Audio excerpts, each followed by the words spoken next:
réalité, sonorisation est en côté. Vraiment, on ne comprend rien de ce pays. Mais tant qu'on bon et bien gouvernement. Papa, tu peux dire papa. Non, c'est votre papa pour me naïoter. Pour me naïoter, papa. C'est moi qui souffre pour les artistes yoté. Tika, tu vois où artiste c'était? Non, Tika. Asa en danger, ça reconnaît Mboka. Ce qui est monté, c'est que comme banda pour lier banda de ce qu'on fait, c'est Alida Chaman. Nandi bate papa. Alors. Ba musicien au bayete comme tungisa maté. Jusqu'à comment azaki suya ba musicien té. A comment qui na famille monde entier. Musicien oyate. Tu ana somo na yote. Oya ko sala nini. To mona pembe na yo mwindu. Ah oui, bonjour, bonsoir. Ça dépend beaucoup de l'émission, la sélection des artistes avec l'idée qui sang, n'est-ce pas? La patronne Nadia Meta, ma maman chérie, sans oublier mon caméraman. HB tout % de la presse, le lobby, tout ça, toujours en mode matin à tout le là. Au moment où on a fait TV, depuis Banda qui tout ce qui est toujours par image, papa Nabiso, Auto Koufa, papa Joskita, qui aime beaucoup. Alors, les autres, on a mort, il y a 50 place Nini, tout baso exposé. Encore il y a papa Nabiso Joski, puis ils appellent na morgue il y a 50 talara babi malgré tout confiné même papa Joski to roule excès bon côté alors gouvernement vendre qui peut musicien pas vendre habiter tellement ça icône alors bon ici place dans 50 malgré tout bibemela la suite webi quand les alara mais to route na morgue ba bimse bemé ba ko exposer bemé na simala ngande bomona to roule papa Nabiso Joski ndenge et sengeli ba bomona ba star tout hein ba star tout mine ba ko papa Joski ça icône ça qui va ya mingi bomona ba star tout au bout bomona ba déjà même bomona ba on sous papa Joski ça va icône la musique na biso congolaise donc to perdre vraiment au ezaya mutuya babi pe ça pas si alors to bara artiste baza makasi et puis famille baza makasi et puis gouvernement et puis mboka pour to perdre vraiment au ezaya mutuya n'est-ce pas HB tout % de la presse ba lobi on to za vraiment wana na moga 50 biso to raté fait TV to chaba titre bichacha te bomona bande depuis papa kufaki toujours ba image même si na bambula to za ba image alors lope mukula suka o to bimisa corps papa na biso dobite et HB to kende o papa na biso icône c'est pour ça avant tout ça na ratia morgue cinquantenaire balobi artiste bazoé belé et puis famille bezali donc tous les bateaux pour du théâtre musicien onan toza po aza artiste pas artiste et puis connaissance que aza fan papa Joski ya Rosala ah ezaka raté ko ozaki soki musicien to non ah pekisi mututé et puis entrer dans le libre ba compliquer mututé donc to le aza biso il compte perdre vraiment munene HB balobi to bana musani za la rababi to tam sa micro HB to les quatre. Le mot, ce sont les mots de douleur. D'avoir perdu un grand frère et un aîné, pour moi, un modèle pour moi. Ça fait très mal. Le Seigneur en a décidé, à nous prendre le moment de grâce. C'est tout ce que je peux dire pour le moment.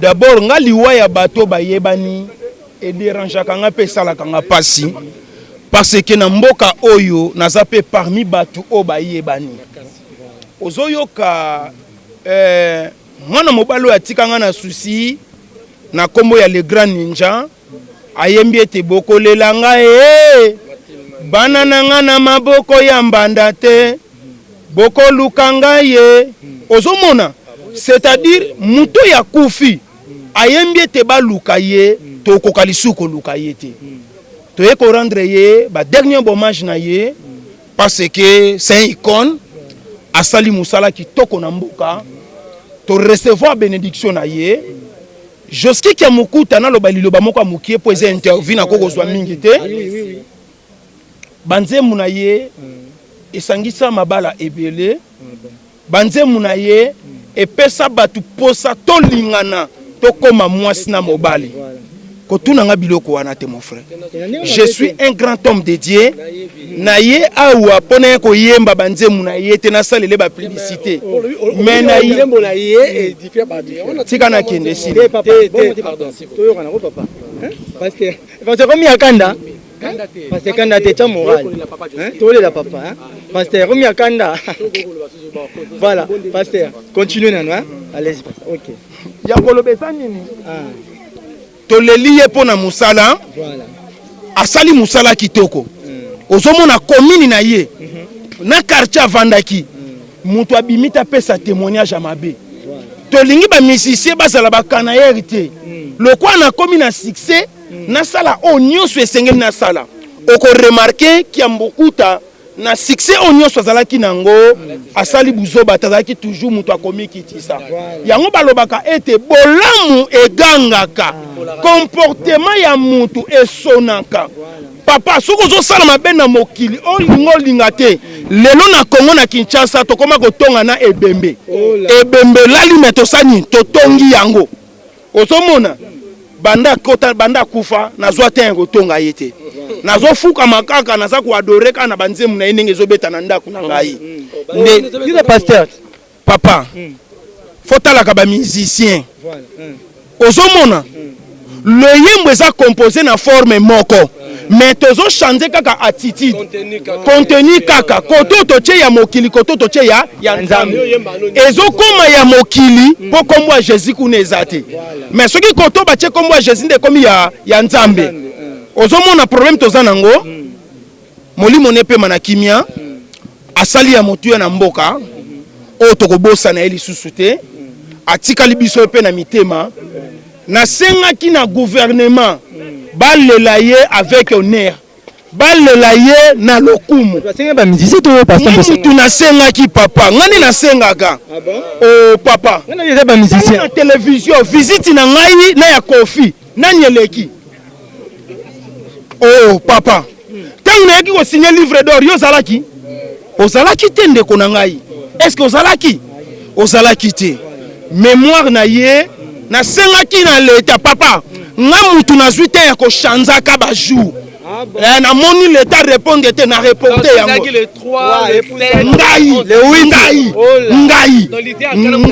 ngai responsable nga mutu nazokende koyebisa gouvernement bo changer ozomona ok elingaki ebima jour o président de république akendaki nkamba na bite tata mokonzi ya mboka lokwa yo ozokende kamba na boyi ndenge na boyaki ndenge ayokelaki ngai nyonso eza befort na yo nyonso eza befort na ngai nga mutu nasali mpe po totya yango awa nga mutu nasali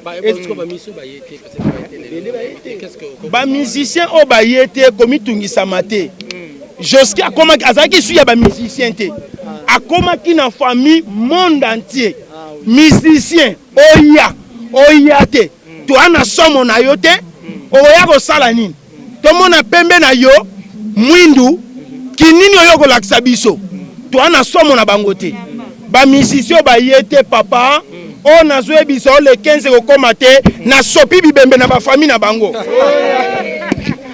Merci, on t'a dit na facilité à Canada, on t'a na Moga 50. Moi, ce que tu as dit, ma faire, tu as vraiment vers victoire, place des artistes, place de tu as su que déposer Bembeya. Papa, tu sais qu'il va vraiment mouquer après, tu as dans nécropole, tout ça, on a 50 ans, on a cordon dans Nicole, cordon, moi qui sont mouqués depuis, papa, un peu Jessica Koufi.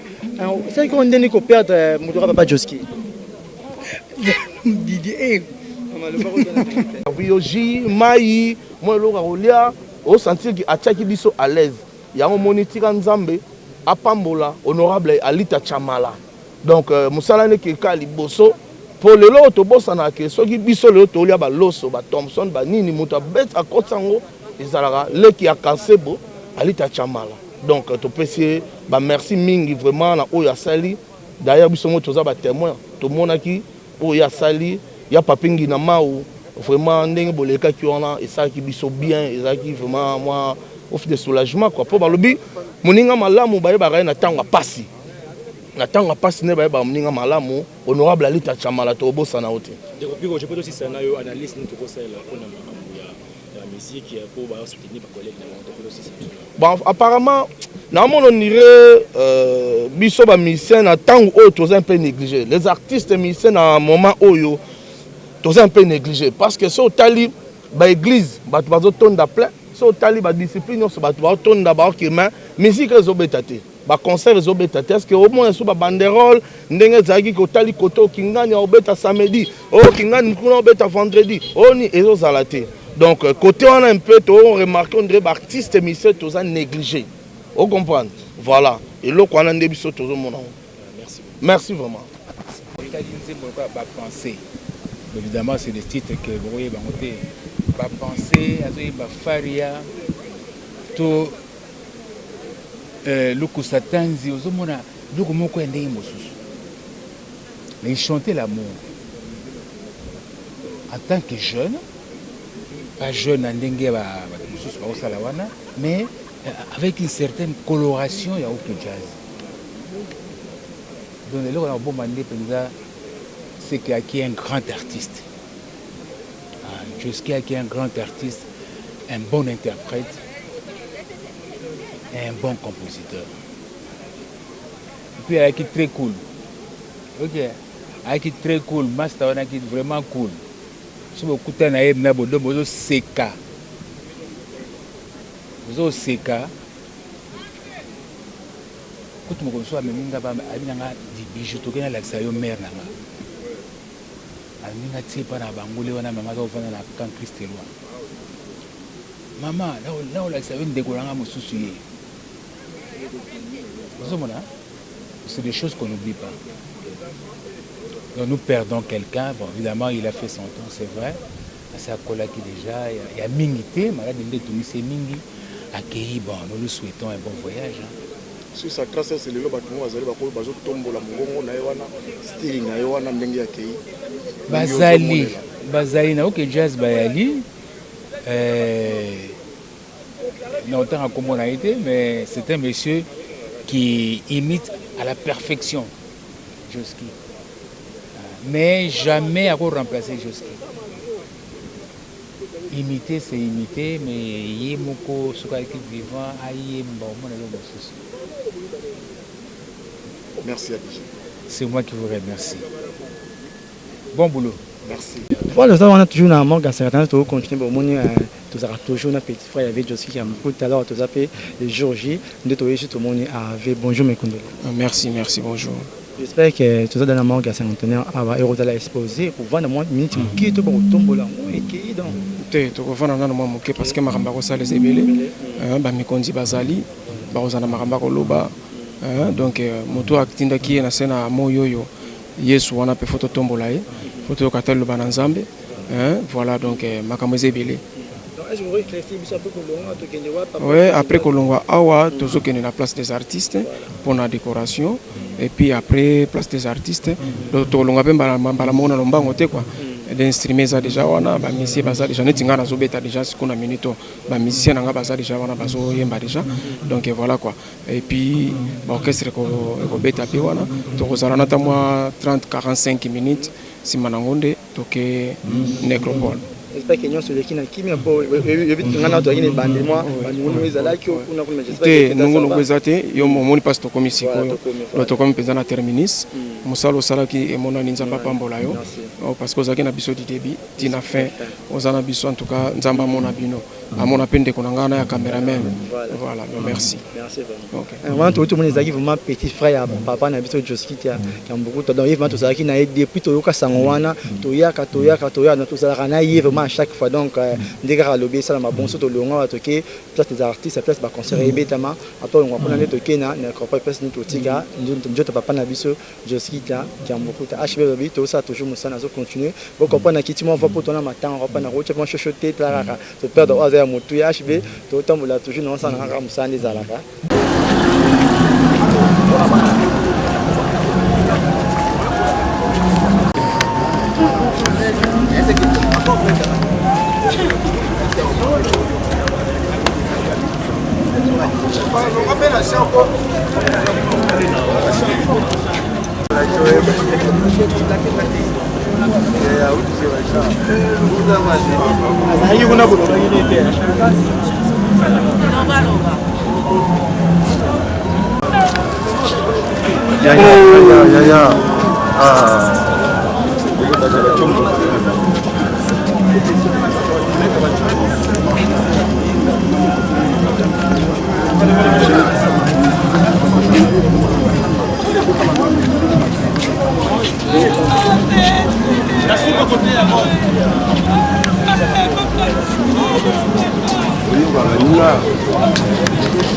Ah, on dit tout ça, on a besoin de réalisateur. On se bat pour...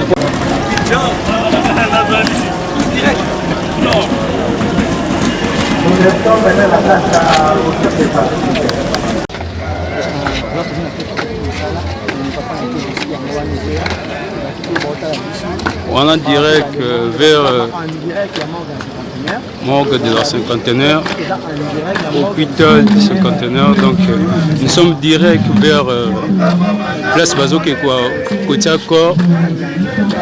Au moment là, on a image à bana au qui me bazoé directement na corps. Donc toujours pour accompagner un outil place Bazoke corps donc.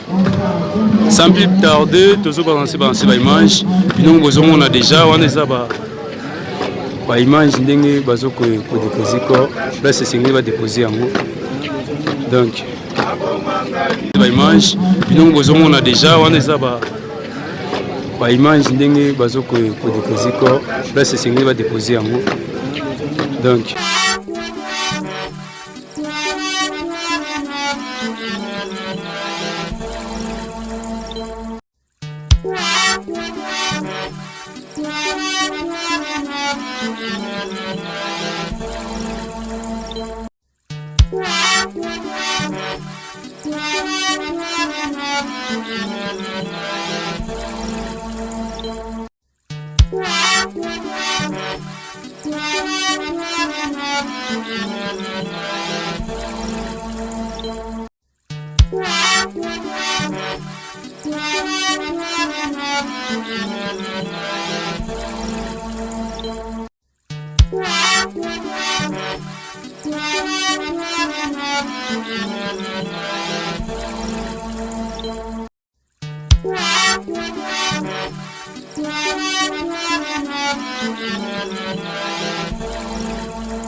sur la personne du chanteur Joski Kiambukuta.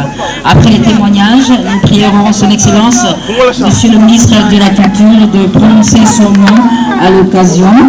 Et après le nom de son Excellence, Monsieur le ministre, ce sera par une gerbe de fleurs et prier de se faire enregistrer. Après le dépôt des gerbes des fleurs, ce sera les absoutes. Les absoutes qui seront faites par messieurs les abbés Jean-Marie Condé, l'aumônier des artistes, monsieur l'abbé Daniel Senga et l'abbé Dodé Kipeni. Après, ce sera la levée du corps pour la place des artistes. On aura le dévoilement de la plaquette au nom de Joski Kiambukuta. Et après la part des artistes, direction nécropole entre terre et ciel pour inhumation. Nous sommes en direct de la télévision nationale pour permettre aux mélomanes qui ont apprécié la personne et la musique de Joski Kiambukuta, ceux qui sont en dehors du pays, en Afrique, en Europe, aux États-Unis, de suivre en direct les derniers adieux. Tout de suite, j'invite à ce micro le président du conseil d'administration de la SOCODA, M. Joseph Roger Nyokalongo, en hommage en mémoire de Josex Joski Kiambukuta.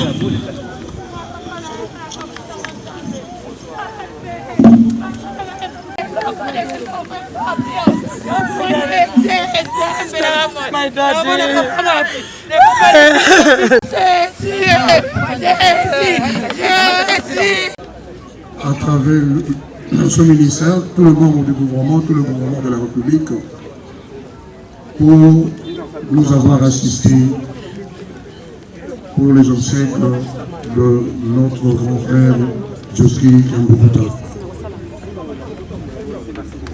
Je crois que pour moi, je n'ai pas préparé un discours pour une très belle compréhension. Chef. Pour Nangai, il y a Augustin, il y a Joski. Azali, Kakato, collègue, il y a Mokomo, il y a musique. Il y a Joski, Azali, Kouroutou, Nangai. Azali, Bungo, Yaya, Nangai. Parce que Ngai m'a découvert, j'avais 15 ans. J'avais 15 ans. La ligne à courant de visite, na Kouroutou, Nangai, où nous avons battu qui n'a pas Nangai. Le coup la feu Diana ou Aïmaki et par Rochero, n'a pas qui n'a pas sur Nabarumbu.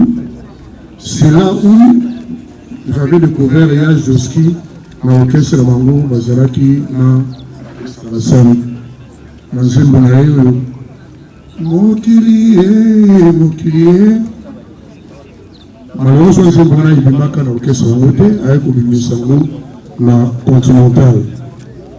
Et c'est parmi les idoles, c'est parmi mes modèles, c'est parmi mes maîtres, ma moussala la musique. Mais écoute, on a eu quand Tobandisa Ikosika, c'était en 1970, on a reçu, et puis à Bakulu, on a reçu sur S15, Nazi Kondo, même le vieux cartouche. Et on encourage par des applaudissements. Merci à Jean Bobinga Luanda. Jean Lenyango Yakanka.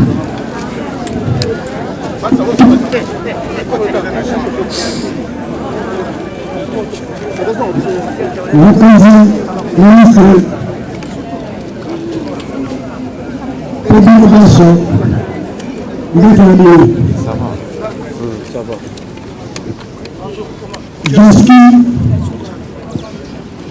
Azali Mouaou Azali Mouaou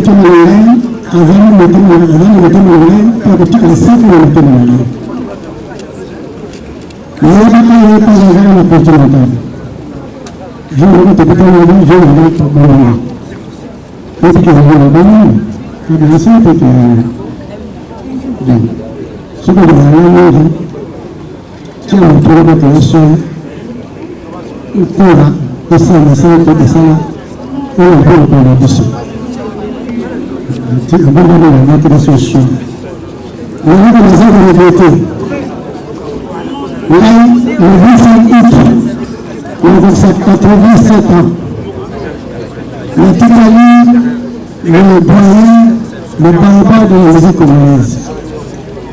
Dans la base, je vais dire que le la Syrie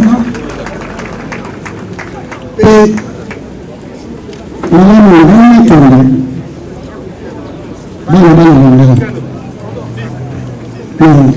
Pas seulement le que Joski est comme le passé le passe. Nazali kosimba na nzambe na bana batikali nzambe sola bango mpona mpe age wana na bango yango kilo oyo nazali koyemba nazali kobinga na 87 ans nazali mingi mpo nasengi mpe bango mpona na age wana na bango yango bango yambala kaka boye eza na Joski. En tout cas, nous allons demander à la communauté, nous allons demander à le respect pour le live. Nous allons demander pour le live. Et nous allons tout le souci de beaucoup de temps, tout peut se donner pour le live. Nous allons dire des choses surtout. Tout le monde nous allons le live. Merci. Jean Bobinga Luanda, le doyen, 87 ans d'âge, et en rapport avec les obsèques de Joski, le groupe tout puissant. Commencé à fréquenter chez moi mon restaurant. Je l'appréciais beaucoup, j'avais cet amour très fort. Et pour la musique, on a s'appelé la langue mingi. Et puis, tant que vous avez pris l'orchestre à suffisant, on a une carrière reliée à quelle continentale qui mène au tour. On bien que Kiba. succès à Makasi, Outaki, na Ok Jazz, Tango, côté Jazz. Nakoki Polo Lagueule, Tonton Jofti, oyo Malasuka na Monaki, Tama, Aouke Poto Azofan na African Palace, juste Kassima et pas une biseau. Solola qui vraiment milité, il était affaibli, malade, mais c'est quelqu'un qui n'oubliait pas les gens. Parce que à tous les Guinéens, mais comment Alexis Mayukuta, à l'époque, il faut que ça l'académie, où moi, voisin peu cassé. Mais il faut le mot, mais dans le cas où on a un mot, Nachi, mama, amukumbi, quand on est en Nyama, quand nous sommes maintenant à Kassabo, pour la satisfaction de l'Ouana, donc nous avons les acteurs, pour les données, nous avons abandonné mon aïe, parce que la personne, famille Mbumba, toute la famille qui a beaucoup de famille Montesso, famille Pisa, famille Baptiste Lonson, Djibouti, JL, Badjou, la Djibouti aussi, ce qu'on a dit, papa, avec un petit abus, petit animal, qui a mis à Paris, vraiment pour remercier Batonoso, Batonzi, Monsieur Yandoka, la soutien au PCBC. Le dimanche 7 mars, et les obsèques de l'artiste musicien Kiki Mokota sont prises en charge totalement par le gouvernement de la République, pour la présence en ces lieux de son Excellence, Monsieur le ministre de la Culture et des Arts. Nous invitons très respectueusement à prendre la parole en ce jour où est rendu le dernier hommage à l'artiste musicien. Excellence. Chef Donachima. Chef Donachima. Eh maman, si vous avez un peu de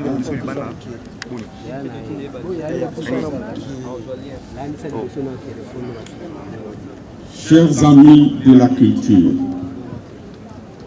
qui pouvait imaginer le 23 novembre 2019, lors de la soirée d'hommage lui dédiée au village Chempemba, à l'occasion de ses 50 ans de carrière artistique et 70 ans d'âge, que Joski Kiambokuta, à sa manière, nous disait ses adieux.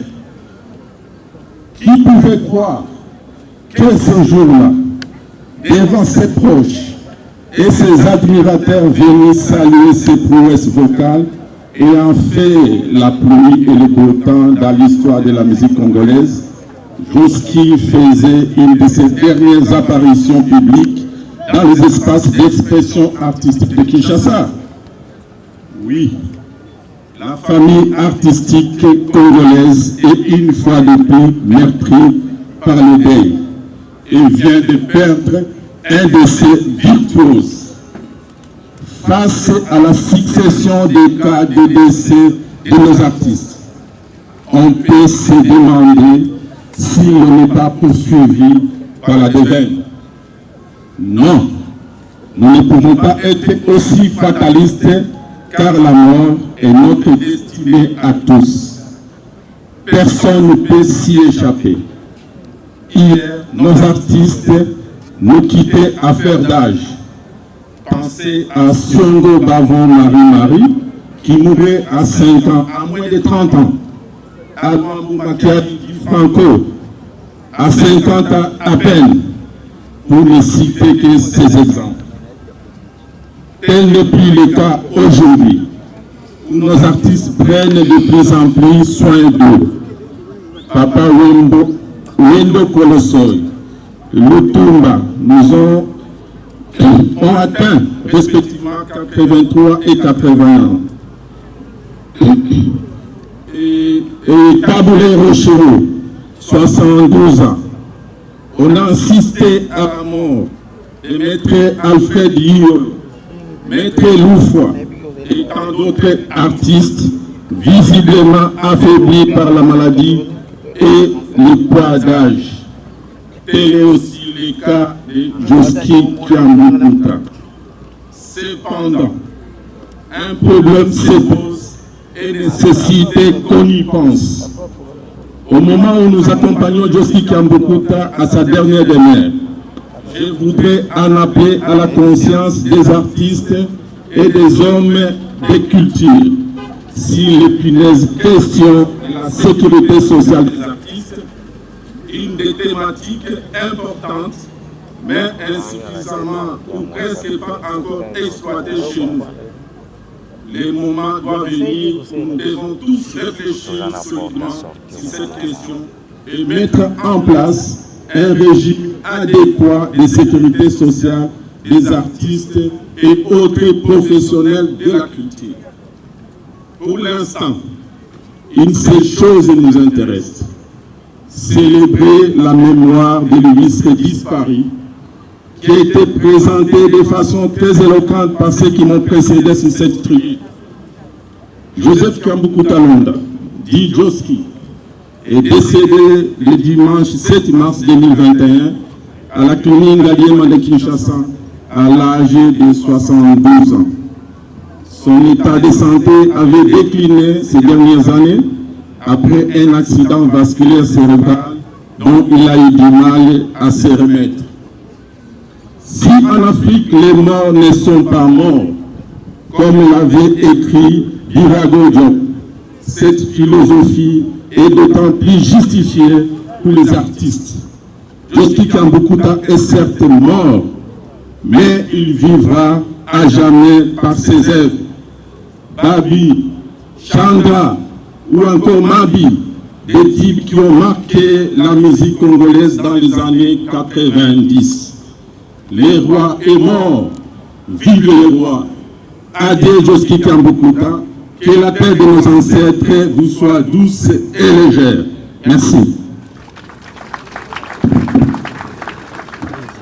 Nous remercions son Excellence, Monsieur le ministre de la Culture, Jean-Marie, qui, au nom du gouvernement de la République, est ici présent pour rendre Murphy Boutete, conseiller du gouverneur de la province du Congo central.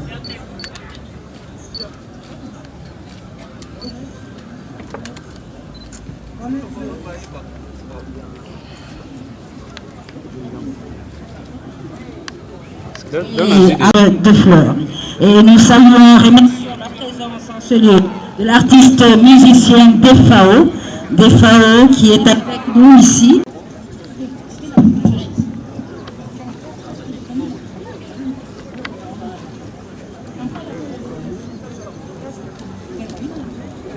Merci à Tchamala du fond du cœur. Merci à sa fille d'avoir si bien représenté l'honorable Alita Tchamala en ces lieux. Et bien sûr, Alita est présente. Nous invitons la Société congolaise des droits d'auteur. La Société congolaise des droits d'auteur de l'air et de fleurs devant la dépouille mortelle de Joski Kiambukuta, la Sokoda.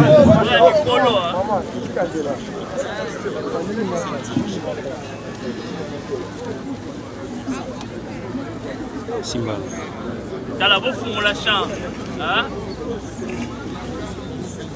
La SOCODA, la Société congolaise de droits d'auteur et de...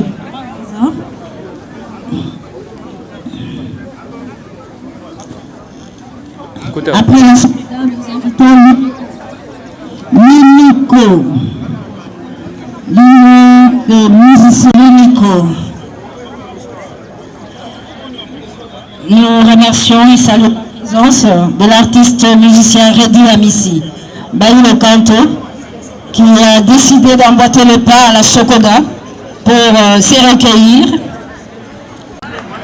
Après la Sokoda, nous invitons l'artiste musicien Defao Matumena, le général Defao, ici présent, qui s'est déplacé personnellement nous rendre bien habillés toujours. Après le général Alpha, nous invitons le groupe Zaïko Defa.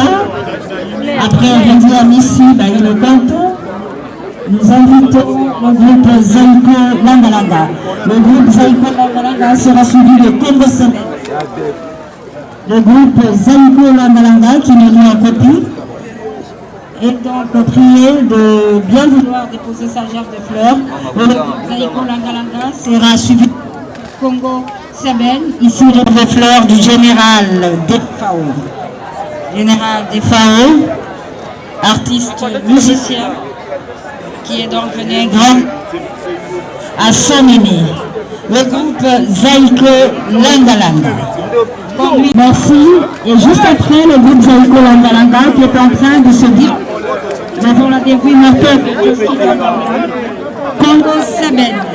Que Congo Semaine se prépare. Bandeko et Internet.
Nous invitons les représentants de l'artiste musicien Werason, mais avant nous invitons les artistes Junior Fataki et Simolo Katodi qui sont venus spécialement de l'Europe pour ces derniers hommages. Katodi,